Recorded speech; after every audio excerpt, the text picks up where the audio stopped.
ஈடு இணையற்ற தூய திருப்பெயரில் அன்போடு நான் வாழ்த்தை வரவேற்கிறேன்.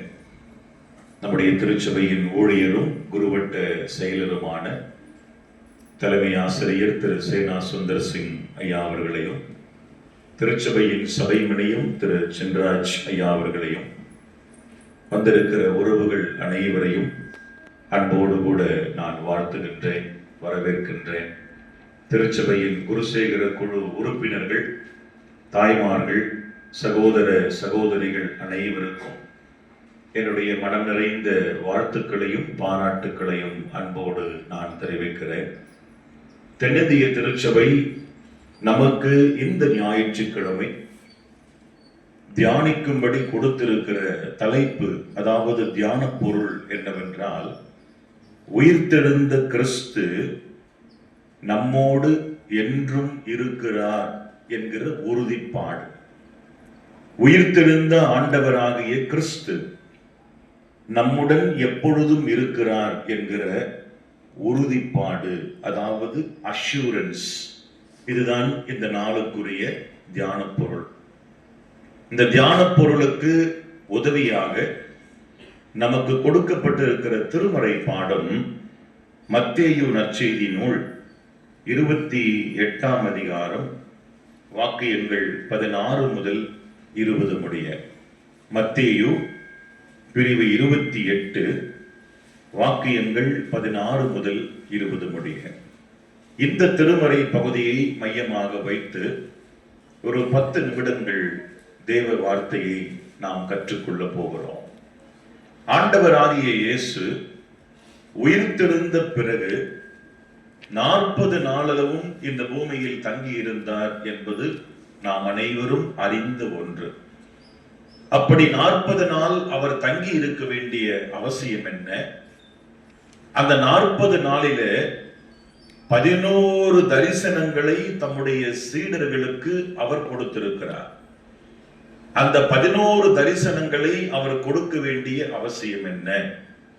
இதை உணர்ந்து கொள்வதற்கு அடையாளமாக நாம் தெரிந்து கொண்டிருக்கிற திருமறை பாடம்தான் மத்தேயு 28 16 முதல் 20 முடிய.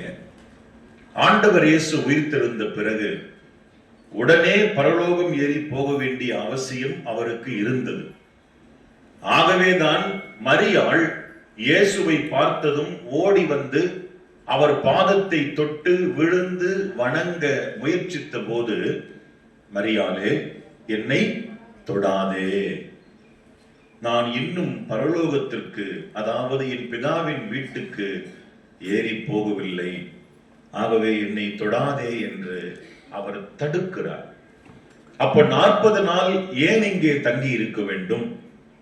அவர் உடனே பரலோகம் ஏறி போயிருக்கலாமே, உடனே பிதாவின் வீட்டில் பிதாவுக்கு நிகரான கர்த்தராக அவர் வசித்திருக்கலாமே என்கிற கேள்விக்கான பதில் நாம் உணர்ந்து கொள்ள வேண்டும். அதற்கு 2 முக்கிய காரணம் உண்டு. முதல் காரணம், ஆண்டவர் இயேசு சிலுவையிலே அறையப்பட்ட அந்த கொடூரமான மரணத்தை பார்த்து அவருடைய சீடர்கள் பயந்து போனார்கள். இயேசு சிலுவையிலே அறையப்பட்டதும், அடிக்கப்பட்டதும், விலாவிலே குத்தப்பட்டதும், தலையிலே முற்கிரீடம் சூட்டப்பட்டதும் நேராக அவர்கள் கண்டபடியினாலே அவர்கள் பயந்து போனார்கள், நடுங்கி போனார்கள். நம்மை முன்னின்று நடத்துகின்ற ஆண்டவராகிய இயேசுவுக்கே இந்த நிலைமை என்றால், அவரை பின்தொடர்ந்து வருகின்ற நமக்கு என்ன நடக்குமோ என்கிற அச்சத்திலே, பயத்திலே யூதர்களுக்கும் ரோமர்களுக்கும் அவர்கள் பயந்து நடுங்கினபடியால் அவர்கள் பயந்து ஆண்டவர் சொன்ன கட்டளையாகிய என்னை பின்தொடருங்கள் என்கிற கட்டளையை விட்டுவிட்டு பயந்து வீட்டுக்குள்ளே ஒளிந்து கொண்டார்கள். இப்போது அவர்களை சமாதானப்படுத்தவும் தைரியப்படுத்தவும் மறுபடியும் அவர்களை உற்சாகப்படுத்தி ஊழியத்திலே கொண்டு வரவும் வேண்டிய அவசியம் ஆண்டவர் இயேசுவுக்கு உண்டு. இதற்காக தான் 40 நாள் இந்த பூமியிலே தங்கி இருக்கிறார். இதற்காக தான் பயந்து வீட்டிலே ஒளிந்து கொண்டிருக்கிற, மறுபடியும் மீன் பிடிக்க போய்விட்ட தம்முடைய சீடர்களை தனித்தனியாக குழுவாக ஆண்டவர் இயேசு சந்தித்து தரிசனம் கொடுத்து அவர்களுக்கு தம்முடைய உயிர்த்தெழுதலை நிரூபித்து அவர்களை உற்சாகப்படுத்துகிறார். சீடர்கள் என்ன எண்ணிக்கொண்டார்கள்? இயேசு சிலுவையிலே நம் கண்முன்னே மரித்து போனாரே, அவரை அடித்து துன்புறுத்தினார்களே, அவருடைய உடலில் இருந்து ரத்தம் வடிந்து வந்ததே, அவருடைய சதை கிழித்து எடுக்கப்பட்டதே, இதற்கு பிறகு அவர் எப்படி உயிர்த்தெழ முடியும்? ஆகவே இயேசு உயிர்த்தெழ வாய்ப்பில்லை என்று பயத்திலே அவர்கள் நினைத்துக் கொண்டார்கள். இரண்டாவது, ஆண்டவராகிய இயேசு சிலுவையிலே அறையப்பட்டு கல்லறையிலே வைக்கப்பட்டிருந்த போது காவல் சேவகர் அவருடைய உடலை பாதுகாக்க அங்கே இரவும் பகலும் காவலில் இருந்தார்கள். மத்திய 28ஆம் அதிகாரம் 10ஆம் வசனம் முதல் 15 வரை படிச்சீங்கன்னா அந்த விளக்கம் அதிலே போடப்பட்டிருக்கிறது.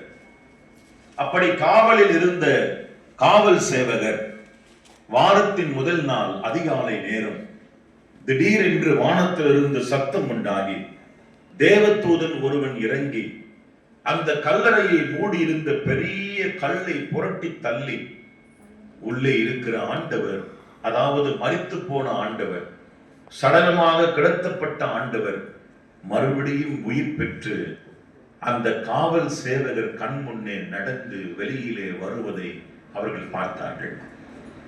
இந்த சம்பவத்தை பார்த்ததும் பயந்து நடுங்கி திகைத்து